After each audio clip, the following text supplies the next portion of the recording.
Assalamualaikum warahmatullahi wabarakatuh. Waalaikumsalam warahmatullahi Selamat wabarakatuh. datang Pak Dr. Insinyur Bambang Rianta STMT, Ya. Rektor Universitas Sibar Muhammadiyah Ya. atau Sibarmu. Waalaikumsalam warahmatullahi wabarakatuh. Selamat datang Pak di lantai 8 Suaramu Cafe SM Tower Malioboro. Sepertinya Sibarmu sering acara di sini Pak. Sering sekali. Ini lagi Sangat sering. Ini RKT, rapat kerja tahunan. di Sibarmu ya Pak ya. Selamat, Sibarmu sudah menjadi universitas yang semakin berkembang pesat ini Pak. Amin, terima kasih. Terima kasih. Alhamdulillah. Ya, ini kami dari Majalah Suara Muhammadiyah akan mengangkat tema tentang artificial intelligence, Ya, AI. atau akal imitasi atau AI. Ini kami lihat kemarin Sibarmu ada program yang menarik yaitu kompetisi tentang AI ya Pak. Ada video, ada Audio gitu. ada Itu gambar. gimana Pak latar belakangnya itu Pak? Ya. Jadi itu dalam rangka milad ketiga Universitas Sibar Muhammadiyah. Universitas Sibar Muhammadiyah itu mendapat izin operasional 29 September 2021. Jadi September yang lalu 3 tahun usianya. Jadi dalam rangka milad itu kita berpikir bahwa hari-hari ini perkembangan AI ini luar biasa, dan kita pengen sebagai salah satu universitas yang dari awal kita mendeklar bahwa kita lekat dengan teknologi terbaru, ada AI, ada imersif, ada macam-macam, itu yang teknologi terbaru itu kita pengen meningkatkan atau paling tidak memulai memberikan pemahaman kepada masyarakat tentang pemanfaatan AI.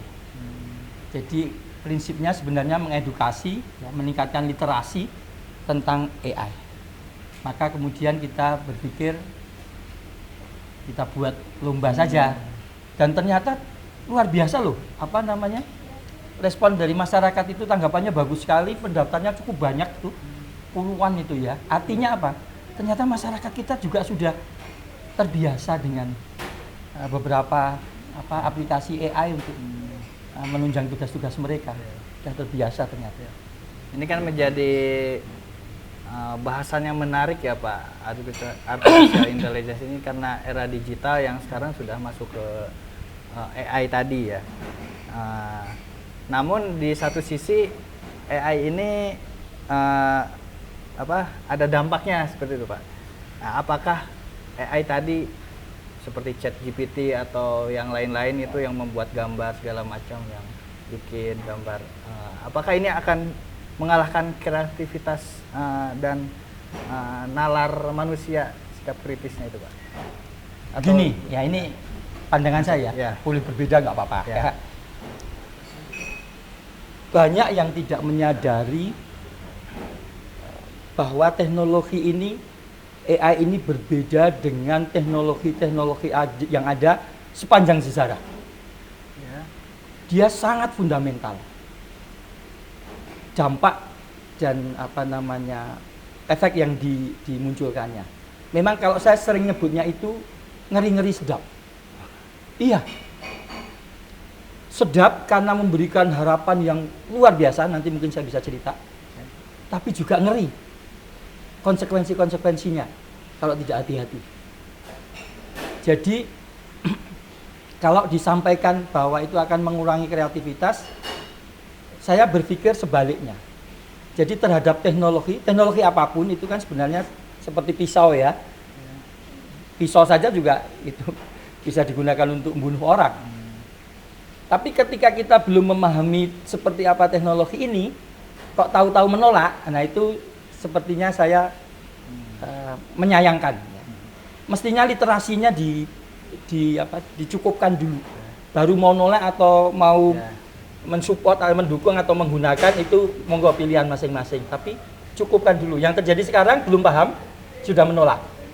Itu banyak saya jumpai. Sundar Pichai itu CEO-nya Google. Itu sampai menyampaikan bahwa pemanfaatan AI atau temuan AI ini itu di masa-masa sekarang loh ya, itu seperti halnya penemuan api dan listrik. Bisa dibayangkan peradaban sebelum dan setelahnya. Maka hari-hari ini banyak orang yang tidak siap akan kaget karena ada banyak kejutan-kejutan dampak dari pemanfaatan AI. Boleh saya cerita ini? Ya, silakan, tentang Pak. pemanfaatan. Ya, Biar terus ya. ya. Nanti baru pada ujungnya kita mungkin bisa menilai sendiri seperti apa. Berita Oktober belum lama karena sekarang itu kalau kita ini juga karena AI. Kalau Anda mau belajar sesuatu, cukup Anda cari di media sosial. Nanti algoritma AI itu akan terus memberikan informasi seputar itu kepada Anda. Jadi saya belajar AI-nya pun begitu. Dan itu update. Misalnya statement baru mungkin saya dapat di beritanya itu 2-3 hari yang lalu.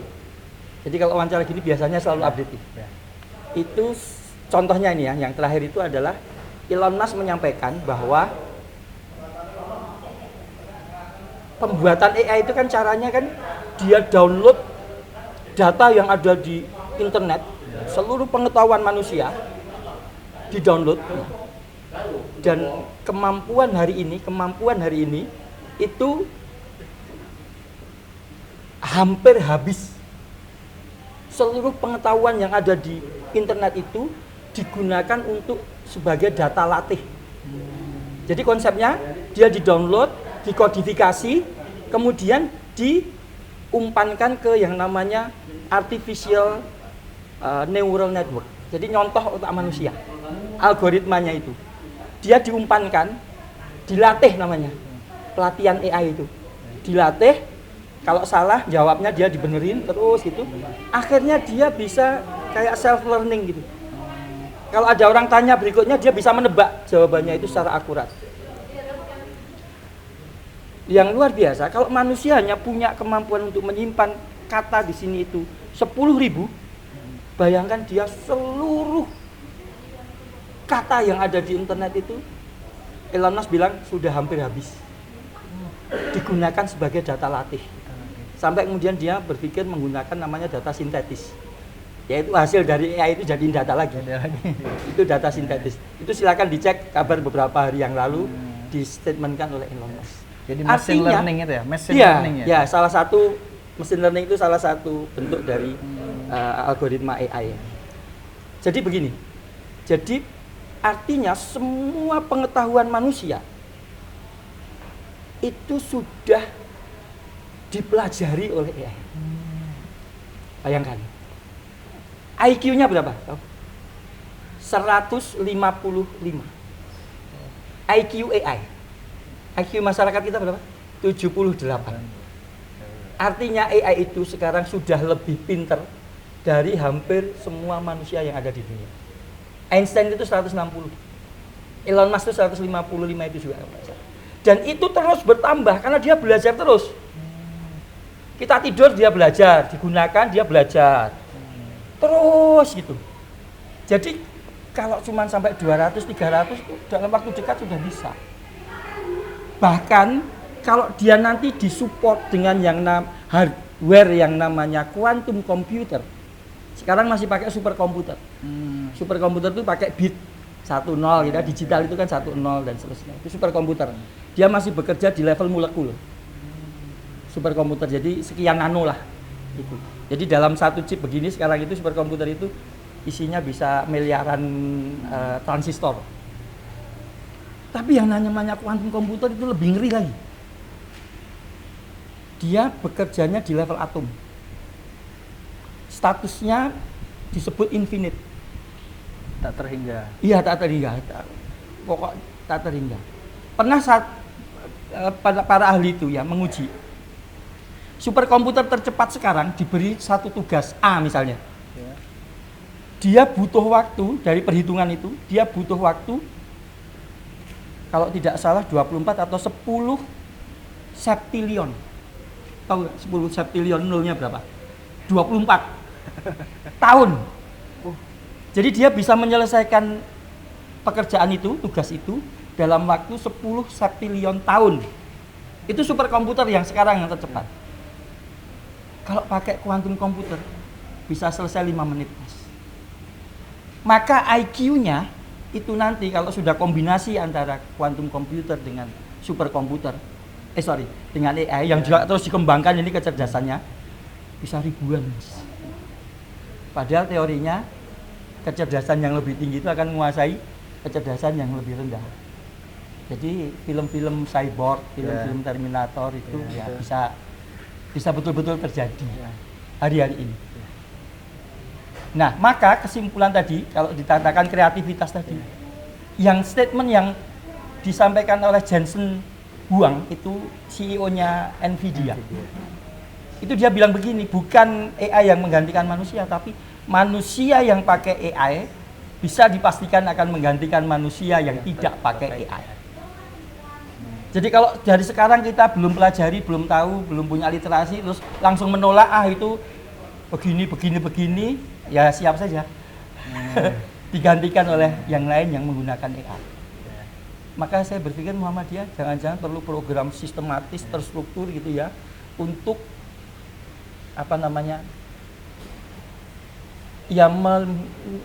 meningkatkan literasi AI pada seluruh kader Muhammadiyah. Minta mereka pakai. Artinya produknya itu sudah produk dengan IQ tinggi. Meskipun IQ kita 80 misalnya ya, tapi karena kita menggunakan AI maka hasilnya itu hasil dari produk dengan IQ tinggi.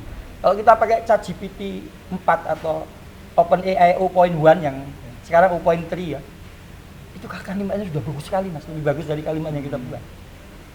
Jadi kalau kita pengen tahu perkembangan AI, itu kita bisa melihat versi-versi ChatGPT itu. ChatGPT 3 itu kayak toddler, anak TK. Nah, orang mungkin makainya yang ini, terus wah itu sering keliru. Dia pakainya yang 3. ChatGPT 4 itu seperti high schooler, anak SMA. Itu pun ada yang berbayar dan ada yang tidak.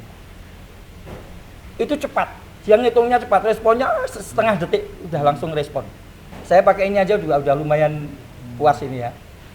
Nah, apalagi yang berbayar ada itu. Yang berikutnya itu OpenAI 0.1. Itu dia seperti manusia, sudah lambat. Ngitungnya itu bufferingnya itu agak lama mikirnya. Tapi hasilnya lebih komprehensif. Terus lompat namanya OpenAI 0.3. Terus Sam Altman barusan kemarin saya buka informasi namanya AGI, Artificial General Intelligence. Kalau AI itu untuk keperluan khusus gampangnya gitu, kalau AGI itu hampir semua keperluan manusia itu bisa dilakukan. Itu AGI itu akan tercapai tahun ini katanya. Jadi prediksi-prediksi yang dulu itu pada keliru dan mereka merevisi prediksi karena ternyata teknologi ini berkembang sangat cepat, lebih cepat dari yang diprediksi. Dan itu ngeri-ngeri sedap. Nah, tadi kan sedap. Contoh sedapnya ya, contoh pemanfaatannya ya. Belum lama Elon Musk tuh, Anda tahu apa? Starlink. Ya, untuk satelit untuk internet orbit rendah itu. Ya. Dia kan didorong pakai roket. Nama roketnya itu Raptor. Itu, Mas, pendorongnya itu diameternya 9 meter. Tingginya 73 meter, Mas. Ini kalah tinggi nih. 9 meter, 30 meter dari stainless steel, bayangkan beratnya 3.650 ton. Itu dorong sampai ketinggian 60 apa 90 kilo. Kan dia lepas. Ini didorong ke stage kedua sampai ngorbit. Yang ini yang bawah lepas. Kalau dulu ini dibuang ke laut. Nggak dipakai lagi. Tahun 2015 Elon Musk berhasil mendaratkan ini di bumi. Yang baru saja terjadi, yang Oktober atau apa ya kemarin ya, September atau Oktober ya. Ini nggak hanya di bumi, dia kembali diarahkan ke launchernya, ke menara peluncurannya itu. Bayangkan, Mas. Kemudian dicepit pakai, nyebutnya chopstick. Bayangkan benda besar itu kecepatannya bisa sampai 2.500 km per jam. 2,5 kali kecepatan pesawat komersial itu. Itu ketika jatuh itu kecepatannya segitu, itu bisa diarahkan, ditangkap. Itu satu. Berikutnya, Elon Musk juga itu memang orang itu memang beda. Dia sudah nanam chip di pasien ketiga. Chip itu dengan algoritma AI juga itu bisa terhubung dengan saraf otak. Maka pasien yang pertama itu dia sudah bisa mengoperasikan kursor karena dia lumpuh. Dia bisa mengoperasikan kursor cukup dengan memikirkannya. Kayak telepati, main game dia. Itu chip pertama. Itu bukan ngada-ngada loh, sudah terjadi loh itu loh. Sekarang bahkan sudah pasien ketiga. Pasien kedua itu sudah disiapkan 1024 elektroda untuk terhubung, yang berhasil terhubung itu 400. Jadi dalam waktu dekat itu orang mungkin yang nggak bisa ngelihat jadi bisa ngelihat. Data dari otak bisa diambil. Jangan-jangan data dari luar bisa dimasukkan. Kalau jenengan mau belajar matematika, nggak usah belajar. Data kayak masang flash disk itu. Kayak Rasul waktu nerima wahyu, gemerincing tahu-tahu paham. Karena konsepnya bisa diambil, ya kemungkinan bisa diinikan. Bahkan di sebuah podcastnya Elon Musk tuh ditanya itu, berarti itu nanti ada konsep keabadian yang bisa dilakukan ya secara berbeda. Jadi maksudnya adalah data dari otak itu diambil, kemudian dia ditanam di robot humanoidnya Tesla milik dia juga. Maka meskipun kita meninggal, ada robot yang karakternya kayak kita, Mas. Karena isi pikiran kita ada di situ. Cloning ke robot gitu ya. Bayangkan ya, hal-hal seperti itu yang akan kita hadapi untuk semua bidang, termasuk untuk rencana pendidikan kan. Ya. Kalau sudah ada gitu terus apa gunanya kita belajar? Ya. Nah, itu. Ada lagi yang menarik itu. AI itu sudah berhasil memprediksi. Jadi salah satu kemampuan yang hebat dari AI itu adalah kemampuan memprediksi. Memprediksi kanker 5 tahun sebelum tumbuh. Terdeteksi, sebelum terdeteksi sudah bisa. Maka Rusia itu kalau nggak salah juga sudah membagikan secara gratis vaksin kanker. Jadi akan banyak kejutan yang akan kita hadapi ya. Karena tadi AI ini beda ini. Ini satu-satunya teknologi yang bisa punya ide sendiri, bisa mengambil keputusan, bisa berbohong. Ada robot di Korea Selatan bunuh diri. Nanti cek internet, bunuh diri, terjun dari lantai 2 karena dia depresi. Pekerjaannya terlalu banyak. Robot tuh, Mas. Ya karena dia nyontoh. Dan data-datanya kan juga ada data bunuh diri, data depresi. Kan nyontoh otak manusia namanya artificial neural network tadi. Terus diuji dia pernah. ChatGPT 4 pernah diuji untuk menyelesaikan CAPTCHA. Tahu CAPTCHA ya? Kalau kita mau akses keuangan kan ada kadang traffic light atau kadang-kadang itu tanda mobil. Tanda terus huruf ya. Saya mau otorisasi keuangan itu mesti ada CAPTCHA yang harus saya tuliskan. CAPTCHA itu mudah bagi kita, tapi sulit bagi robot. Kenapa? Karena gerakan manusia itu tidak teratur. Gerakan robot itu akurat dan teratur. Jadi akan kelihatan nanti dia kesana kemari itu akan kelihatan bahwa ini gerakannya itu akurat dan presisi. Gerakan manusia kan, nah itu dia nggak bisa. ChatGPT 4 menyelesaikan CAPTCHA itu nggak bisa. Tapi dia nggak berhenti. Dia menghubungi situs yang namanya TaskRabbit untuk minta bantuan orang, bayangin, menyelesaikan CAPTCHA-nya itu. Nah orangnya kan curiga, loh Anda robot ya? Dia bilang bukan. Bohong. Bahaya kan? Berikutnya ada lagi. Dia mau di shutdown menghindar. Ngeri kan? Mau di shutdown menghindar. Nah, maksud saya literasi yang begini itu harus disebarluaskan. Karena jangan sampai kita itu hanya menilai dari ketidaktahuan. Gitu. Kalau saya masih memilih sekarang untuk bagaimana kita bisa memanfaatkan semaksimal mungkin apa yang bisa kita manfaatkan dari situ. Biaya pelatihan AI itu Mas, dan berlomba-lomba itu ya. Elon Musk punya XAI atau apa namanya itu Grok. Microsoft punya Copilot, OpenAI punya ChatGPT, Google punya Gemini. Perusahaan-perusahaan dan negara-negara itu berlomba mengembangkan AI, melatih AI. Sampai karena kebutuhan listriknya besar, mereka sampai menyiapkan instalasi nuklir. Untuk pelatihan AI itu biayanya ratusan miliar dolar, Mas. Mereka buat sesulit itu dengan biaya sebanyak itu, kita pakai gratis dan kita tetap tidak mau pakai. Karena menilai itu itu yang terjadi sekarang. Bahkan di dunia akademik. Lanjut Kak, silakan. Ya ini masuk ke pendidikan ya Pak ya. Mungkin ini juga ada nanti mahasiswa sibermu. AI ini menyebabkan siswa atau mahasiswa tidak kritis. Ya, jadi sekali lagi ini persoalan paradigmatik terhadap teknologi.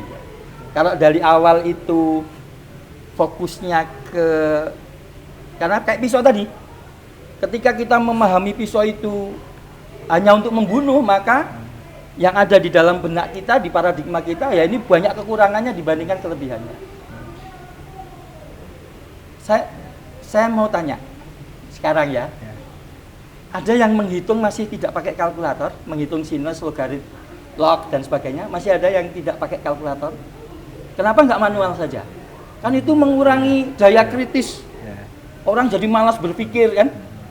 Faktanya pakai kalkulator sekarang. Itu sama. Teknologi baru selalu ada namanya resistant to change behavior. Sumber persoalannya menurut saya sebenarnya adalah malas belajar hal baru. Maaf ya.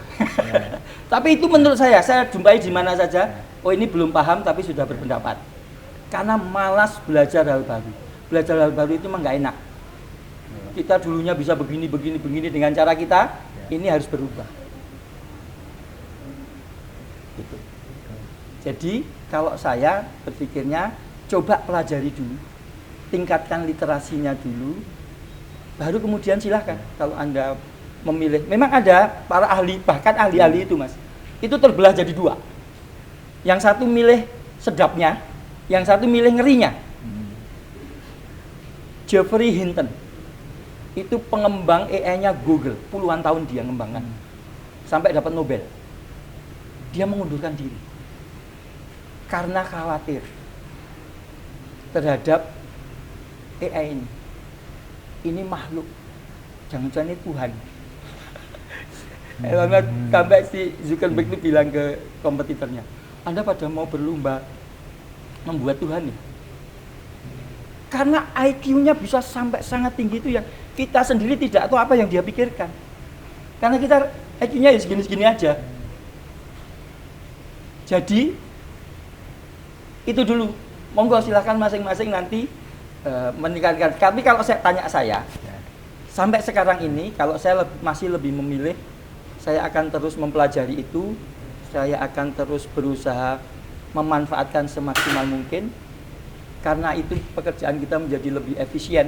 Misalnya buat artikel nih, jurnal. Saya pernah kemarin mau conference. Hari ini saya ingat besok conference. Pengabdian. Belum buat apa-apa. Udah saya minta bantuan AI. Setengah hari selesai Mas, termasuk videonya, termasuk bahasa Inggrisnya. Selesai. Presentasinya, artikelnya. Selesai Mas. Bahwa kita tetap idenya dari kita. Kemarin diminta untuk keynote speech tentang AI ini di UMS. Juga gitu. Idenya dari kita, saya mau ngomong tentang ini. Ya udah, saya prompting. Kemudian ada paragraf, kemudian kita susun.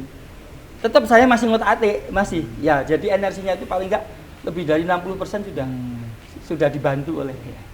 Sehingga jangan-jangan apa-apa yang kemarin masih harus kita lakukan manual, tidak perlu lagi kita lakukan. Kita memikirkan atau melakukan hal yang lain yang membuat secara total kita jadi lebih produktif. Ini kita makainya aja mahasiswa, apalagi membuatnya ya Pak. Membuat AI ini sepertinya masih mengembangkan itu bisa. Sibermu sudah punya.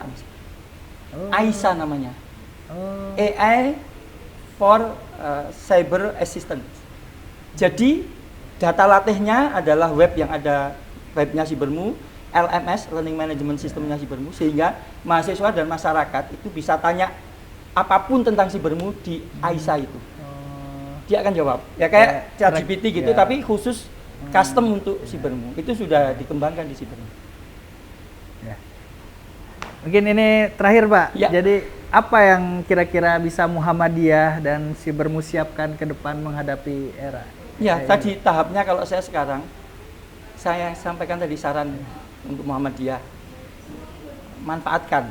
Intinya prinsipnya manfaatkan. Maka tahap pertamanya tingkatkan literasi tentang AI. Seperti apa sih itu AI? Pemanfaatannya untuk apa saja? Karena aplikasi sekarang itu dia nempel di aplikasi-aplikasi yang sudah populer. Ya. Misalnya Microsoft punya Word. Nanti ada AI untuk MS Word-nya, ada AI untuk PowerPoint-nya. Kita buat slide yang kemarin harus lama, udah cukup ngeprom gitu ya. Nah, kalau yang gratisan itu bisa paling nggak dapat 7 slide, sudah lengkap dengan gambar yang bagus-bagus, yang relevan, poin-poinnya juga sudah benar. Misalnya mau kuliah, buat presentasi tentang apa misalnya kuliahnya, bidangnya apa? Jurnalistik. Jurnalistik tentang apa? Media atau tentang apa? Nanti dia akan buat slide. Energi kita bisa untuk yang lain gitu loh. Atau yang berbayar itu bisa sekian banyak slide. Yang Excel ada itu sudah, yang Copilot untuk Excel itu nganalisis tabel. Saya kemarin tapi tidak pakai yang Excel ya, saya pakai ChatGPT, saya nganalisis tabel untuk promosinya Sibermu. Jadi kita sudah punya data 1 tahun itu. Saya ingin tahu cost efektif untuk promosi itu di hari apa dalam 1 minggu. Dapat itu dia dari tabel itu, dia olah dulu tabelnya, dia rapikan dulu tabelnya, dia hilangkan hal-hal yang tidak perlu, kemudian dia ngasih kesimpulan bahwa Anda cost efektifnya kalau dari tabel itu hari Jumat dan hari Rabu. Oh gitu ya. Itu saya gunakan betul saran itu dan efektif betul. Langsung kita itu anunya. Bisa sampai seperti itu. Mana ada yang mulai banyak pada berpikir begitu. Ini nggak perlu konsultan berarti Pak? Enggak apa-apa. Nah, itu salah satu menurut saya, dosen, konsultan, guru itu salah satu yang terancam profesinya. Konsultan itu, ngapain datang konsultan bayar jauh, tinggal di rumah saja mau tanya apa saja. Karena tadi semua pengetahuan yang ada sekarang itu sudah menjadi data latih. Jadi mau tanya apa sih yang sulit, jangan yang mudah. Nanti S3 itu juga cepat sekali.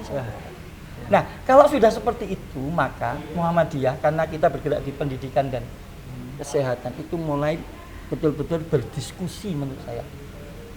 Pada level pimpinan itu harus berdiskusi, memahami seperti apa ini nature-nya AI ini, kemudian bagaimana kita menyikapinya. Karena memang ada bahayanya di situ, meskipun manfaatnya juga sangat banyak. Jadi itu, jadi literasi itu di jajaran pimpinan dan sebagainya itu tentang AI. Kemudian kalau saya sih lebih cenderung gimana segera bisa memanfaatkan. Karena perkembangannya cepat sekali. Kita mau begini sudah ada yang baru, kita mau begini sudah ada yang baru. Mau dibuat aturan itu susah. Maka jangan mulai dari aturan dulu kalau menurut saya, tapi dari pemanfaatan. Sebenarnya Dikti sudah ada ini ya, yang generated yang penggunaan AI itu. Jadi sebenarnya udah ada tapi mungkin masih belum diterapkan. Saya dari diskusi-diskusi di grup rektor-rektor saya kan ikut situ. Sepertinya belum ada secara sistematis program untuk itu. Kalau amal usaha masing-masing mungkin sudah ya. Sana nyelenggarain seminar tentang AI. Ini kemarin ada itu yang internasional seminar di UMS. Sibermu sendiri beberapa kali termasuk membuat lomba. Ya. Kalau yang buat lomba itu kayaknya baru kita deh. Ya, iya itu makanya ini yang lain. Tujuannya sebenarnya tadi untuk meningkatkan literasi masyarakat. Awareness kita. Itu kira-kira promosi juga, Pak. Iya. Ya. Mungkin itu Pak Bambang, sepertinya diskusinya sangat menarik. Ya. Ini nanti belum yang imersif. ahli-ahlian.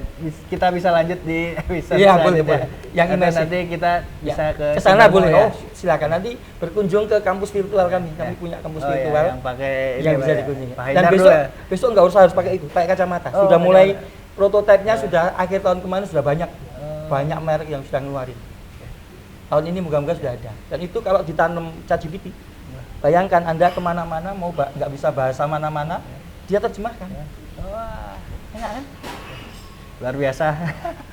Ini itu sementara dari Ya. kami. Terima kasih banyak. Sama-sama.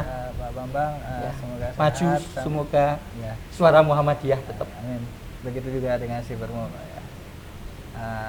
Kita akhiri dengan baca alhamdulillah. Assalamualaikum warahmatullahi wabarakatuh. Waalaikumsalam warahmatullahi wabarakatuh.